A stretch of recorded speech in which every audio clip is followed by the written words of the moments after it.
that has ensnared New Jersey officials from the Port Authority to the governor's mansion.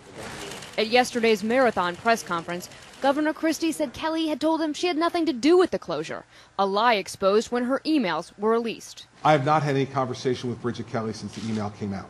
She was not given the opportunity to explain to me why she lied, because it was so obvious that she had. Christie laid the blame for the traffic scheme squarely on his longtime aide's shoulders, saying he felt betrayed by her. I am heartbroken that someone who I permitted to be in that circle of trust for the last 5 years betrayed my trust. She took the fall, but no one has seen or heard from her, at least publicly, since her email account became a national spectacle. So just who is Bridget Anne Kelly? The divorced mother of 4 worked for Christie since 2010 and was appointed his deputy chief of staff in April.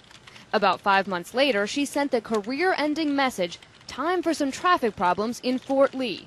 The email certainly seems incriminating, but those who know Kelly say they doubt the dedicated staffer could have orchestrated this on her own. I think a lot of people find it hard to believe that she was acting as a rogue political operative, conducting this operation with regarding the bridge solely by herself. Here in New Jersey, Bridget Anne Kelly has been a staple of Republican politics for more than a decade.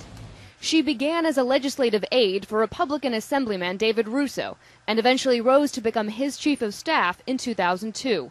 She joined the Christie camp as director of legislative affairs and again rose through the ranks to become deputy chief of staff in just 3 years. She was more of a liaison, one that kind of worked behind the scenes with the authorities and the legislature, and a taskmaster, somebody who got the job done, but not as a political operative. The infamous September bridge closures referenced in her messages affected emergency vehicles as well as local commerce and snarled the city of Fort Lee in what appears to be a petty way to punish Fort Lee's mayor for not supporting Governor Christie's re-election. No one has seen any sign of Kelly at her Ramsey, New Jersey home, and the governor's office scrubbed her name from the website this morning. Do people feel badly for her now?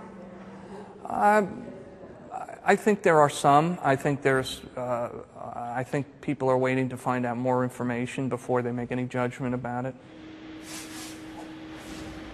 Now, Bridget Anne Kelly may very well be called upon to testify in front of the New Jersey Assembly as the investigation deepens in the coming days. But there are also new questions based on CNN reporting about Bill Stepien, who was Chris Christie's most trusted political advisor, who he also let go yesterday, about what more he could have known, Jake.